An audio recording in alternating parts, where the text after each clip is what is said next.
Good morning, everybody. Welcome to the May 25th, 2023 meeting of the Board of Directors of the Sacramento Air Quality Management District. Would the clerk please call the roll, and would the board please take their seats? Vice Chair Aquino. Here.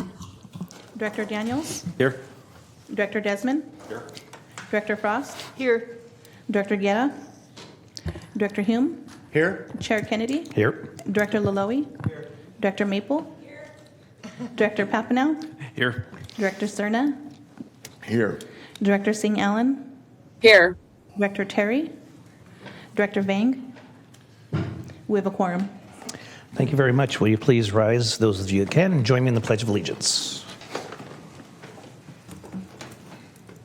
Pledge allegiance. I pledge allegiance To the flag of the United States of America and to the republic for which it stands, one nation, under God, indivisible, with liberty and justice for all. And does the board clerk have announcements? Members of the public are encouraged to observe the meeting in real time at metro14live.saccounty.gov, participate in person via Zoom video or teleconference line, and by submitting written comments to boardclerk@airquality.org. Comments will be delivered to the Board of Directors.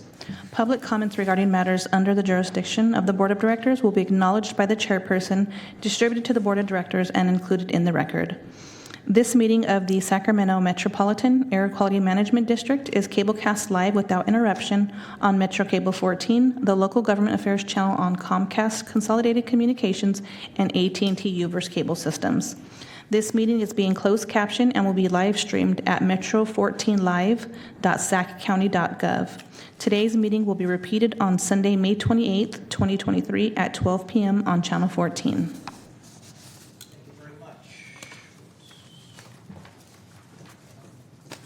Thank you, Madam Clerk. I believe that takes us to our next item of the consent calendar. We have items 1 through 7. Are there any members of the board that would have any questions or would like to pull something from consent at this time? I'll move the consent calendar. I'll second. We have a motion by Director Desmond, a second by Director Maple. Is there any public comment, Madam Clerk? Yes, Chair, at this time we do. We have Mr. Sam Bayless with Nicola Corporation on the line to give public comment. Mr. Davis, welcome. Hello, everybody. Thanks for having me today. My name is Sam Bayless. I'm getting an echo here. I'm Senior Policy Associate for Nicola. Just want to thank you for your time today, and thank you for your vote today. We're very excited to be coming to the Sacramento region and very excited to be working alongside the Sacramento Metro Air Quality Management District. I'm from Sacramento. I was born and raised here. My family still lives here. I still live here. I've benefited immensely from the work of the Sacramento Air Quality Management District. I grew up seeing the rice burns. I've lived through the wildfires in the last few years. So we're very excited to be working alongside the Air District and creating a better future for the area.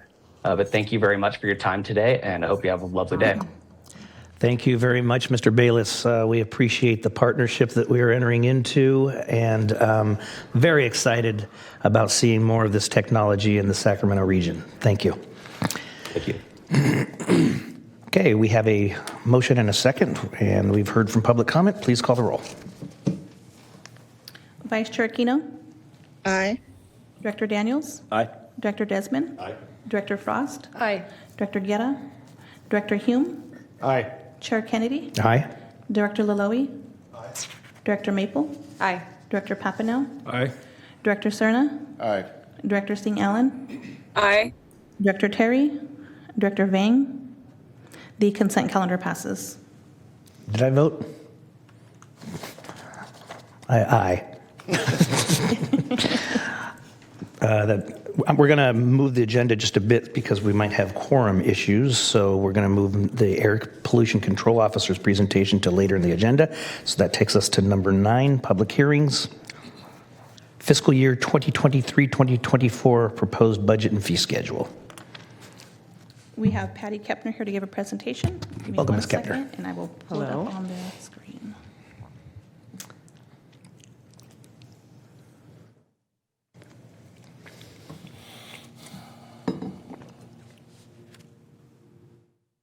Okay, well, officially good morning. My name is Patty Kepner. I'm the controller for the district. Today is the second of 2 public hearings that are required for our budget process. So I'll be doing a summary of the fiscal year 23-24 proposed budget and fee schedule. Next slide, please. Just to recap where we're at in the budget process.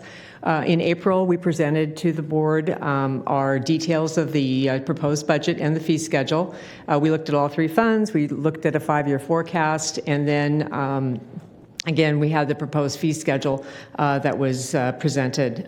We've had the budget and the fee schedule posted as required for 60 days on our website for public comment. And today we're recommending final board approval of the fiscal year 23-24 budget and fee schedule. Next slide, please. This is our proposed budget. The numbers have not changed since we were here in April. There were no recommendations for adjustments to it. So we have our 3 funds, the general fund, the proprietary fund, which is our building fund that for managing the building the district owns, and then the special revenue fund that has all of our incentives that we distribute to the community to participants. So revenues there, expenditures there, a fund balance, source and use, summary, and then the projected fund balance at the end of the fiscal year 2024. And you'll see there that we've got the reserve balances there are within our reserve policy and more than adequate to meet that minimum required reserve balance. Next slide, please. The district closely manages and monitors the fund balance. So this is a history of our fund balance by fund for 19-20 actual through the 21-22 actual, the projection for this year, and then finally what the projection would be for the 23-24 budget. The red line is our building fund, the proprietary fund. You can see it's very stable in terms of what the fund balance is at each year end. The general fund, we have accumulated reserves from 1920 to this year of about $4 million, and that serves as a good bridge as we move forward into 23-24 and look for additional opportunities to find additional revenue opportunities and ways to balance our budget in the general fund. And then finally, we have the special revenue fund as the light green bar there. Next slide, please. So that's the wrap on the budget. For our fee schedule, we do adjust our fees each year based on the California CPI. For the fiscal year 23-24, that increase is 7.67%, and that would become effective July 1, 2023. Next slide, please. So in summary, our general fund for 23-24 will be balanced with accumulated reserves. Our 5-year forecast continues to indicate a structural deficit for the general fund, and staff will continue to work with the board to look for opportunities for solutions, whether it's additional revenue or other opportunities. And then finally, we have our CPI adjustment to various fees of 7.67%. That would be effective July 1. Next slide, please. So the recommendation today is to open and close the public hearing on the fiscal year 23-24 proposed budget and fee schedule, and then to adopt a resolution approving first the fiscal year 23-24 district budget effective July 1, 2023, and then second to approve the fee schedule with a 7.67% CPI adjustment effective July 1, 2023. Next slide, please. That concludes the presentation. Thank you for your attention today, and I'm happy to take any questions you may have. Thank you. Thank you, Ms. Kepner. Is there, before we open the public hearing, is there any member of the board that has any questions at this time? Comments? Yeah. Yes, sir, Mr. On Daniels. the CPI increase, is that what's the time frame on that from? Is it an annual year that you looked at, or? Yes, it's an annual year. It's actually prescribed to be April to April is the time frame that's looked at. And so, in a nutshell, prices have gone up 7.67%, so we're going to raise ours too. That's how the process, is prescribed, yeah. Okay, thank you. All right, any others? Seeing none, is there any member of the public that, well, I'm going to actually open the public hearing. Public hearing is open. Is there any member of the public that would like to address the board on this item at this time? Not at this time, Chair. Hearing none, we'll close the public hearing. I'll entertain a motion. Chair will move approval. I'll second it. Thank you. We take this in one motion or two? One's fine? Sure. Yeah. Yes, I wanted to follow up with some stuff after you closed the public hearing. I closed the public hearing. Yep. So can I? Yes. So just on that issue of CPI increase, so we can do that. We don't have to do that. And that increase is not directly linked to our cost increases, right? It's Correct. not. So it's just something we can do, but we don't have to do it. So we're going to push another 7%, almost 8% increase on fees to people who are simply probably going to turn around and find ways to push them back into their customer base and stuff like that. And in the process, we're going to feed the demon, I think. And we're doing it, so they're going to do it. And after they do it, somebody else is going to do it. And I think we just continue to feed. I can't support that at all. I can't support just because we can do this, that we should look for, once again, a way to increase fees on people, because I think in the end, it just goes back to the customers and stuff. Thank you, Director Daniels. Any other board members? Okay, we have a motion and a second. Oh, yes, Mr. Lowy. Regarding the CPI, so I hear you, and I couldn't agree with you more. But the fact remains that the cost of living based on CPI is going up. In fact, I was going to initially ask you, is 7.56, is that a conservative calculation of the CPI? Because when I'm looking at reports, I'm seeing 8.8, even at some reports 9. So it's not so much that, and I want to understand myself, because you did bring up an excellent point. It's not a matter of that we just randomly increasing this. It's the cost of living is going up, hence the cost of our operation automatically is going to go up as well. Is that a correct That is correct. statement? And so, for example, on our salary and wages, they are growing up in the budget 4%. It's capped at 4%.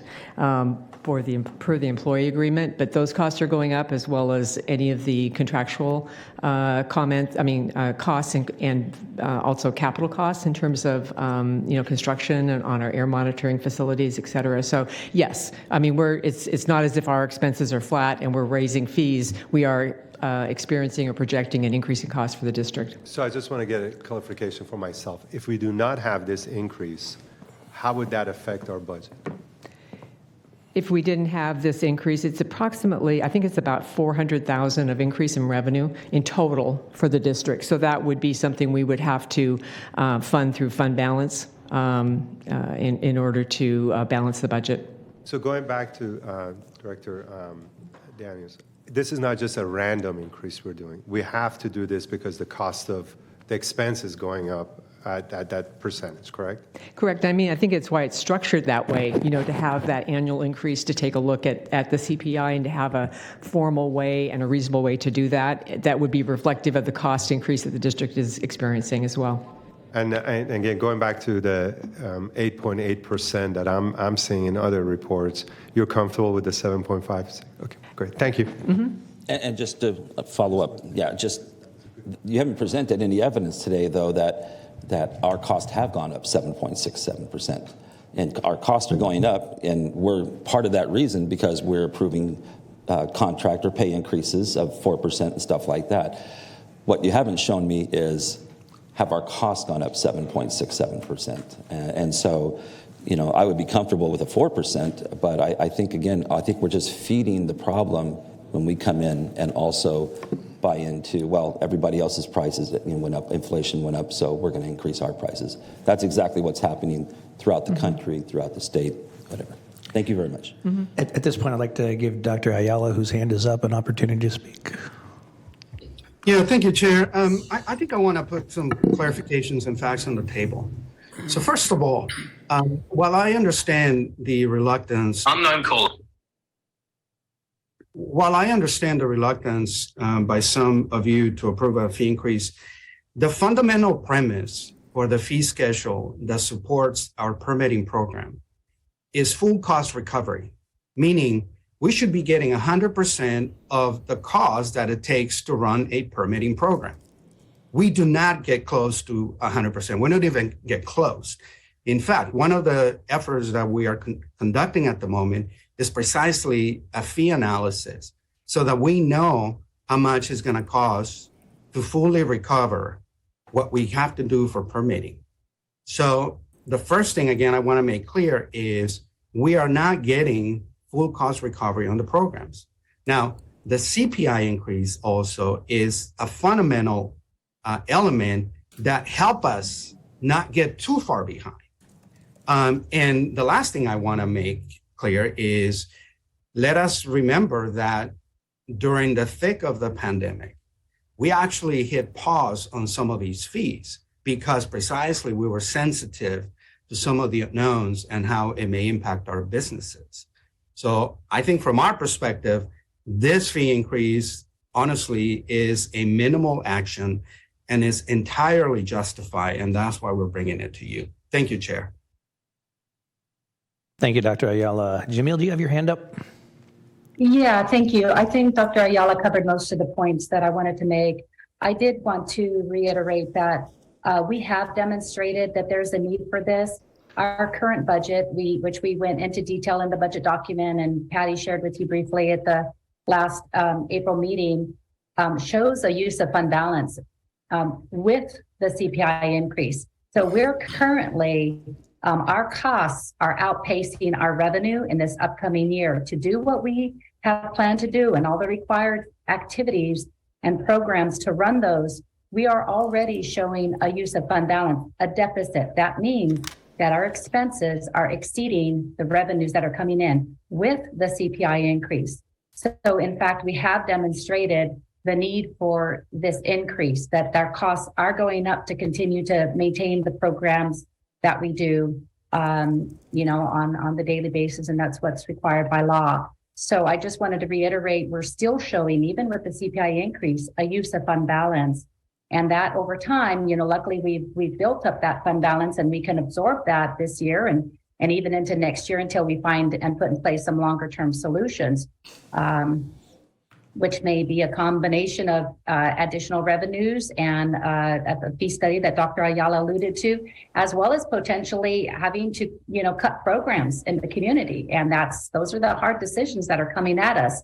But by keeping the CPI going, that continues to help us continue to do the important work that we have in place and that's required of us to do. So thank you. Just wanted to add a couple of comments. Thank you very much. Okay, any other questions or comments from the board? Hearing none, please call the roll. Before we start the roll, can I confirm who seconded the motion? I believe it was Director Hume. Vice Chair Keno? Aye. Director Daniels? No. Director Desmond? Aye. Director Frost? Aye. Director Guerra? Director Hume? Aye. Chair Kennedy? Aye. Director Laloe? Aye. Director Maple? Aye. Director Papineau? Aye. Director Cerna? Aye. Director Singh Allen? Aye. Director Terry? Director Vang? This motion passes. Thank you very much. Item number 10, Administrative Headquarters Facility Ad Hoc Committee. Dr. Ayala, is there a staff presentation or? We actually have Jamil Moons on the line to give the presentation. Thank you. Give me 1 second. Hello again, Directors, Chair Kennedy. Thank you. This is just a brief presentation. We don't have a formal PowerPoint or anything, but as you are aware, since last fall, we've been taking a look at our administrative headquarters facility, given that through the COVID experience, we went to 100% remote work for the most part. We did have staff still in the building periodically, and about a year ago we moved to having staff in the building 1 day a week as a requirement, and even more time. We have some staff who like to come in every day, so they have that option. But we wanted to seriously take a look at our facility and even convened a working group of employees to talk about what might be an ideal workplace going forward in this new hybrid work model. And so we're very excited about that process, and we ended up actually working with a professional commercial real estate folks to give us some more input and expertise in the community about our options. And as part of that process, we thought that it would be very valuable to have a committee of the board assist us as we look at these options and assess where we head going forward. It's a big decision for the district.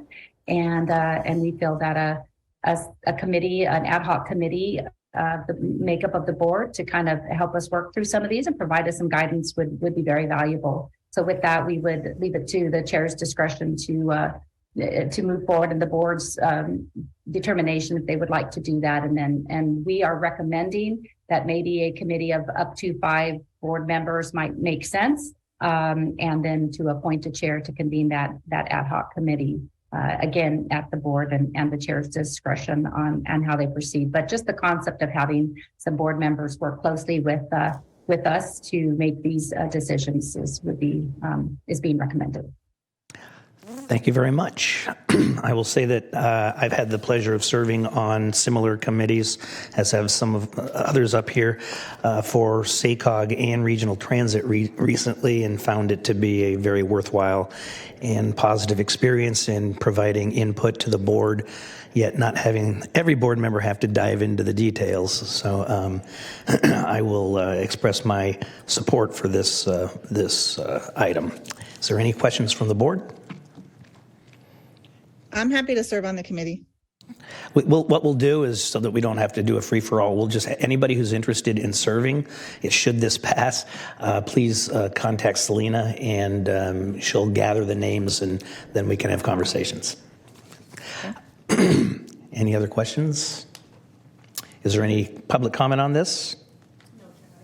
No. Okay. I'll move approval of the recommendation. Second. Okay, now item 2, designate an administrative headquarters facility committee chair. I'm looking at the podium. Is it possible to do that? There, I'll look at you, Kathy. Possible to do that once there is a committee?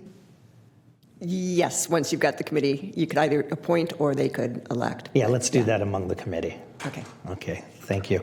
So what we're doing right now then is we are, and who was the motion in the second, please? Desmond.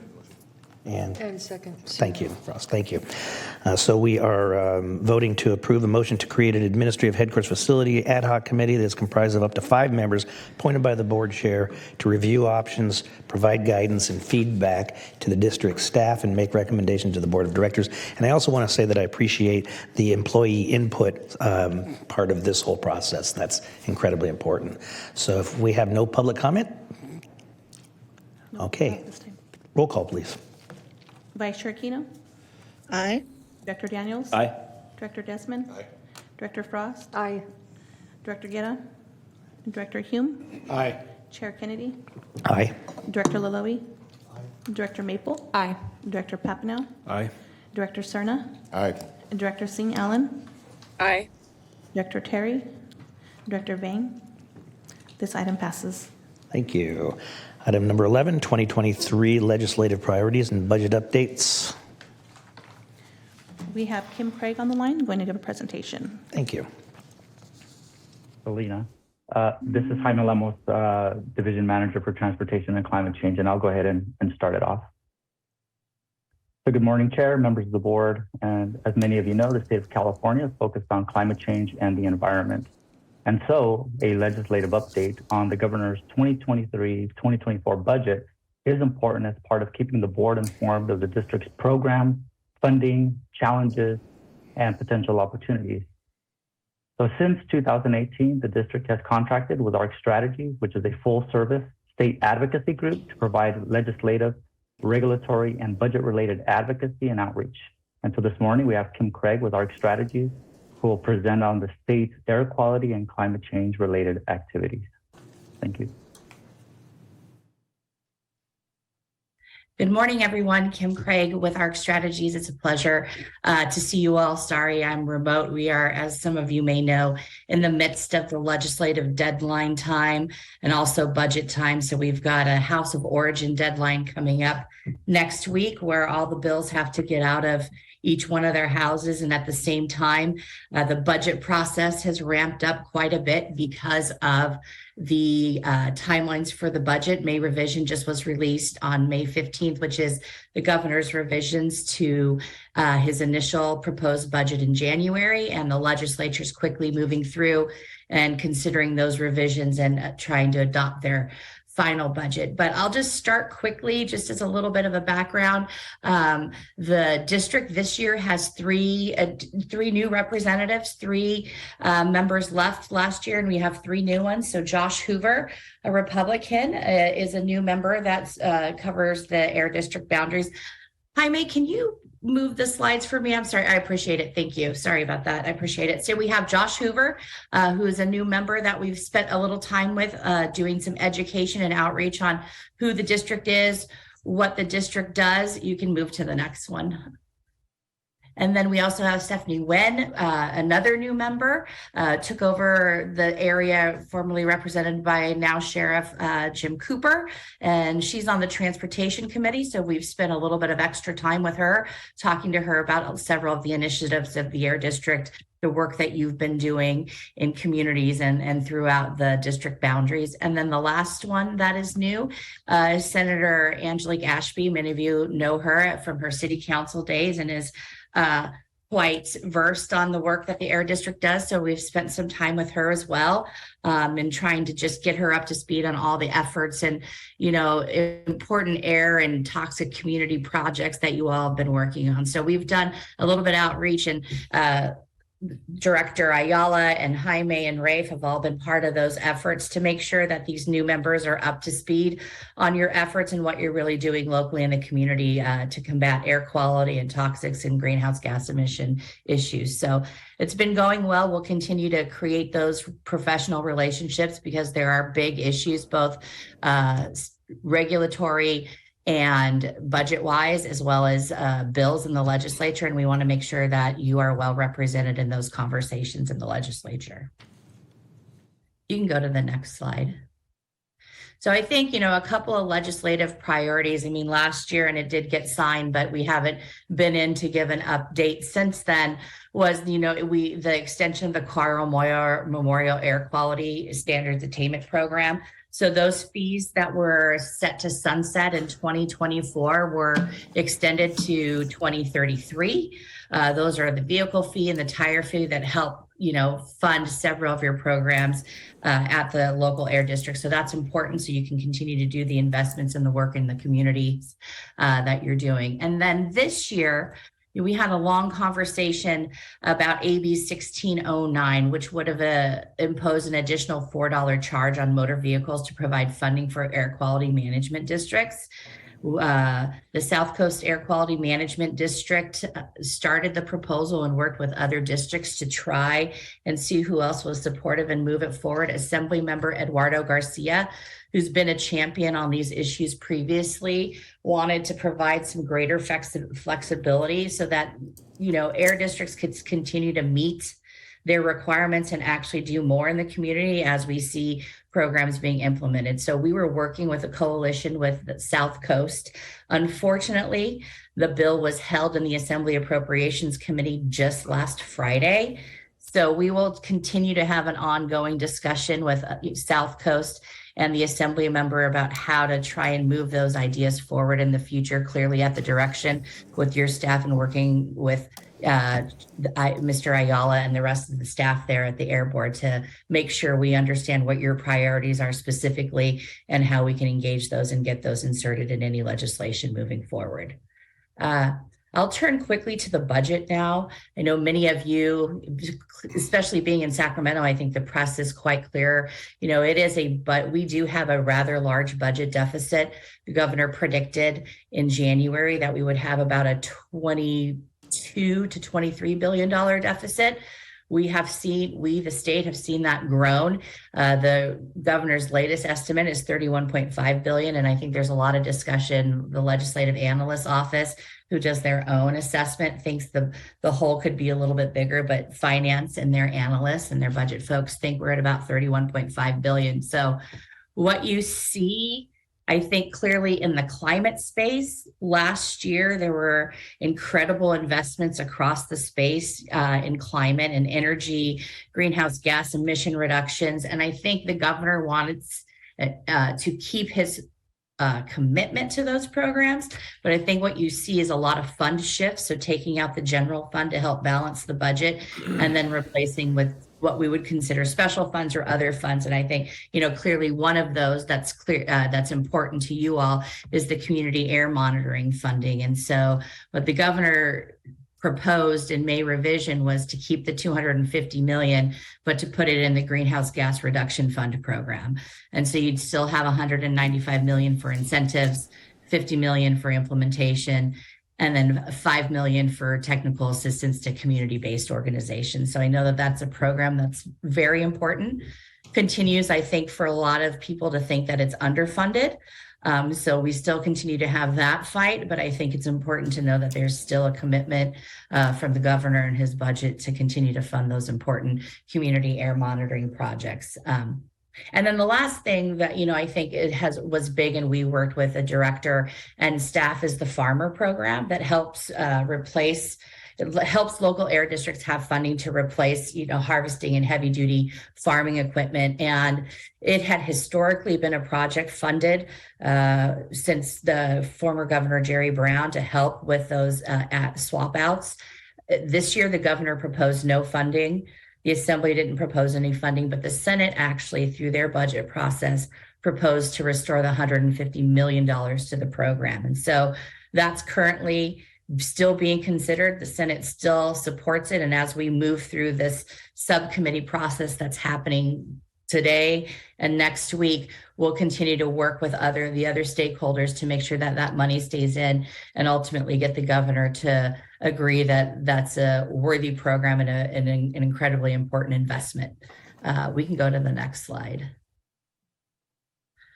So I think the last thing, it's not quite in the budget, but you see a lot of shifts from the budget into this conversation, is a conversation about a climate bond. There's energy projects, there's water projects, flood projects. And I think it's just important for us to watch as programs get inserted in that budget, and to make sure that if there are needs or priorities the air district have, that we have those conversations. The governor has indicated that he's willing to support a climate bond. That's also backed up by proposals in his budget to switch from general fund or special funds to fund them with a new bond on the ballot. The two most, I would say, don't use the word popular there. People say that the two vehicles for those bonds are Assemblymember Eduardo Garcia's AB 1567 and Senator Ben Allen's SB 867. Those currently do not have all programs or all funds allocated throughout programs and priorities, but they're both at about $15 billion, which I think, may be a little bit high. The governor hasn't signaled yet what appetite he has for how much in a budget, depending on what that bond debt is in relation to, still we're going to be in deficit probably for the next 2 years. So figuring out how much the state can actually deal with on a debt obligation each year to pay off those bonds is one of the conversations that will continue to proceed through August. And some people think that they're trying to shoot to have it done in August so it can go on a March ballot.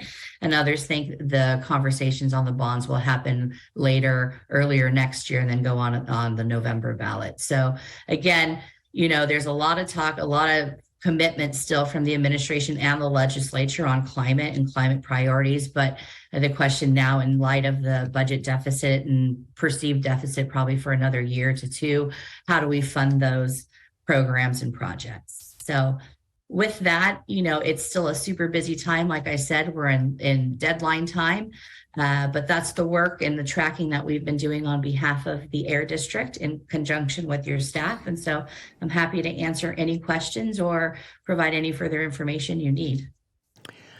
Okay, Director Daniels. Thank you. On the AB 1609 $4 fee, so we're excluded from receiving any of those funds, but would people within Sacramento County and the region be charged that $4? That bill died, so not at this point. The additional increase requested would not apply to them right now. Okay. The bill's not moving forward. So current law still stands. Okay. But in theory, that was the effort, to have us all pay $4 and not get any money back? No, I think the effort was to include Sacramento to allow you to increase that fee so that you could work on your programs. Okay. Thank you very much. Director Desmond. Sorry about that. Thank you, Mr. Chair, and thank you for the update, Kim. It's good to see your face. It's good to see you too. I'm just curious, how much is in the current budget year for that farmer program? There is nothing. So the governor didn't propose anything, but what the Senate did was add 150 million. So it gets you, that might be 10 million short on what traditionally had been put in, but the Senate's holding at 150 million. Okay, so in prior years, it was about 140 million then, is that what you're saying? I think it was closer to 160, 150, something around there. Okay. So we're about at par for what they're trying to make the program whole. Okay, great. Thank you, Kim. Thank you. Any other questions, comments? I have one. Yes, Vice Chair. I just wanted to make sure, you talked about outreach with legislators. Are you including Senator Roger Nilo in that? I know he's not technically new to the legislature, but he's back after a 12-year hiatus, and he does represent some of the communities in this district, including mine. Yes, we have reached out to him and we've done a little bit of work with his staff. I apologize for not including him and calling him out. Yes, we've done a little bit of work with him. He's great to work with. So we'll make sure he's in the loop as well. Okay, thanks. Thank you. Any others? Okay, I only have one. It's more of a comment, Kim. Can you be sure and keep this board up to date on the status of the climate bond as far as the timing of it, whether it's March or November, if it happens, just because it's going to impact decisions that all of us have to make at the local level on ballot initiatives? That is a fine point, and yes, we will. We'll keep that up and make sure we share that with your staff so that they can let you all know. Thank you very much.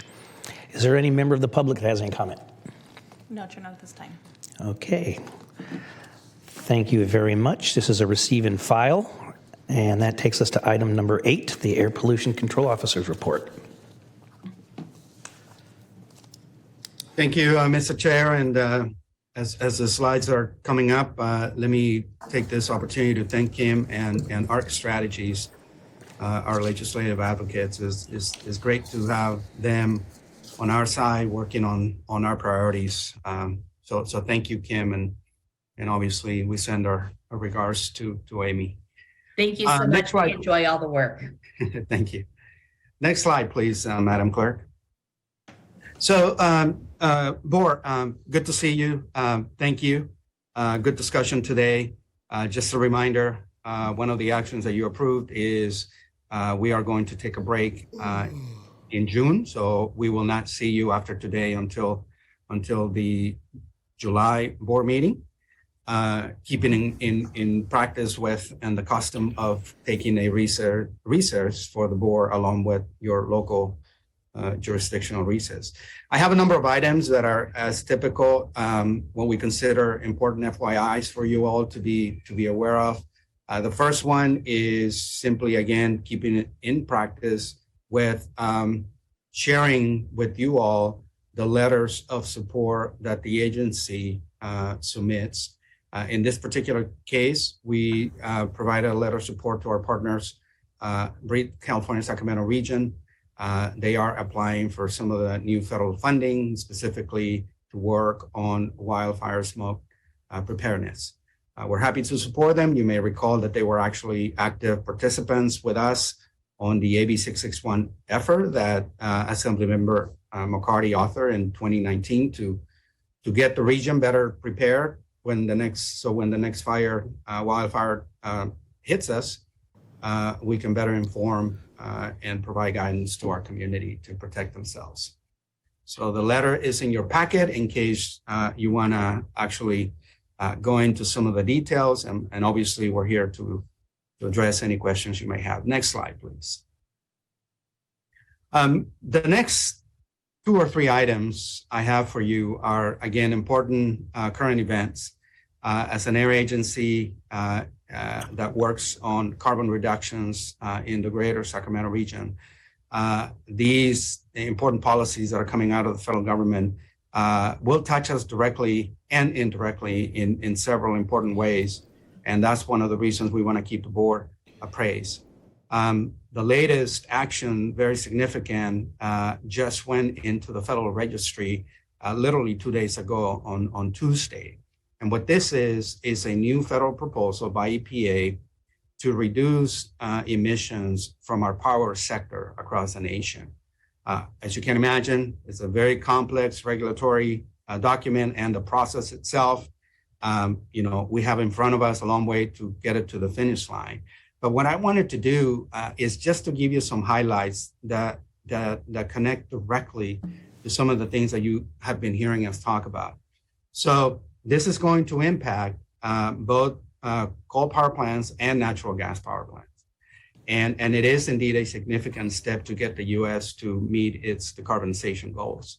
But two highlights that you're going to be hearing more and more in the near future is this regulation, as proposed, is going to be a huge push for something called carbon capture and sequestration.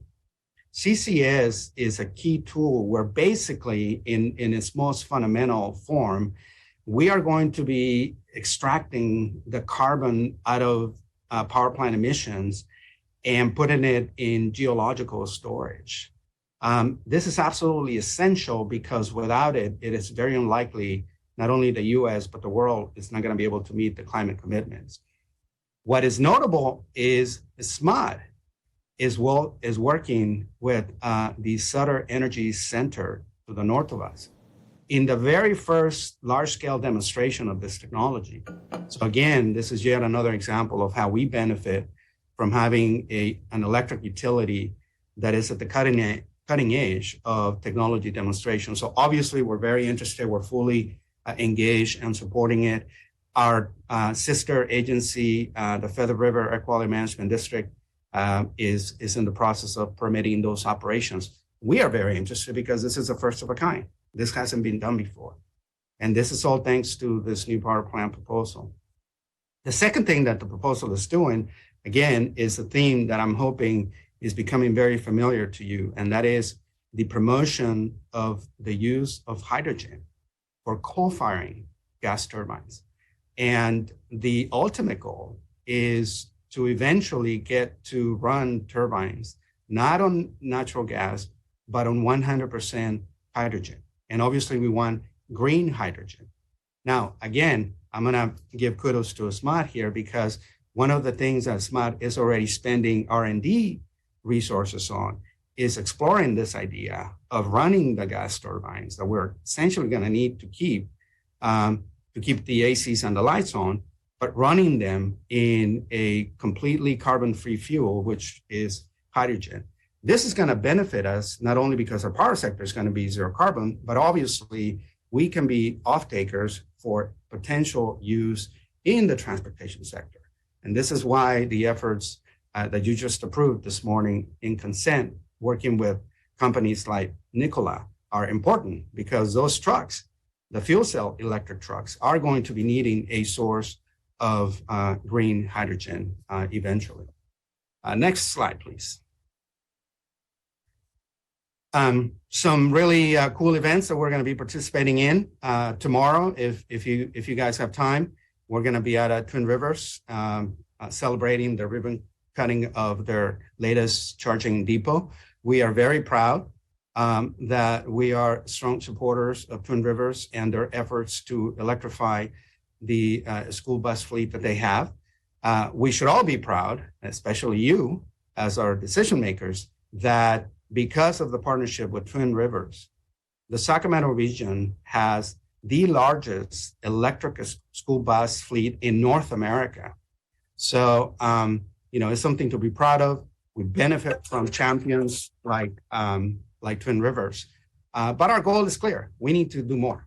We want to get 100% all the buses converted, and we want to work with every other school district in our jurisdiction. So again, this is a call for you to let your fleet managers and your school managers know that we want to work with them to electrify the school bus fleets. Next slide, please.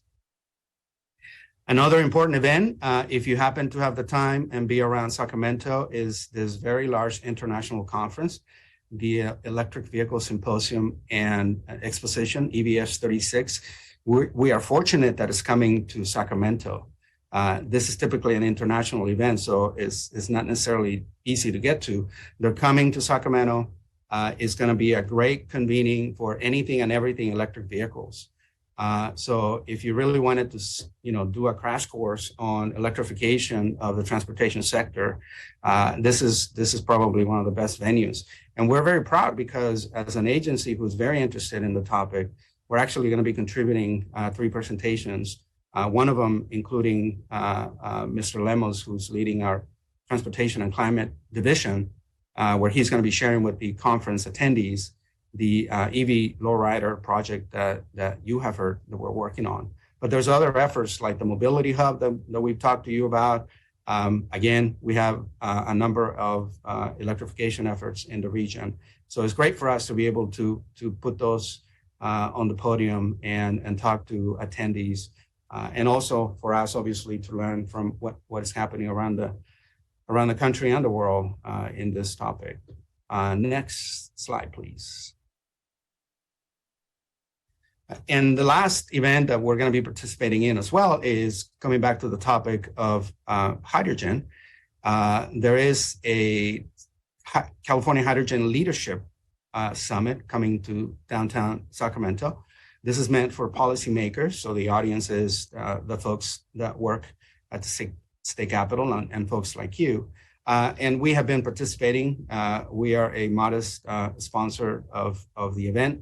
But as a local air agency, we are often active in engaging with the attendees and welcoming the conference. So again, it's a great venue to talk all things hydrogen and decarbonization of our energy system. So I believe this is the last slide. So this concludes the APCO report. Be happy to take any questions. Director Daniels. Thank you. I'm very pleased to see more and more discussion about hydrogen-fueled power generation and the growth. That's the future for me. I really think that is where we will go. I'd be very happy to attend that policy summit if I could get some more information on that. And then the ribbon cutting on the electric buses for Grant High School, is that at Twin Rivers or is that at Grant High School? Both. Grant High School, I believe the parking where the event is taking place is directly across from high school. Yeah, okay. It's in their maintenance facility. Okay, thank you very much. We'll be happy to send you information, Director Daniels, both on the summit as well as on the event tomorrow. So, Madam Clerk, if we can make that information available to Director. Director Maple.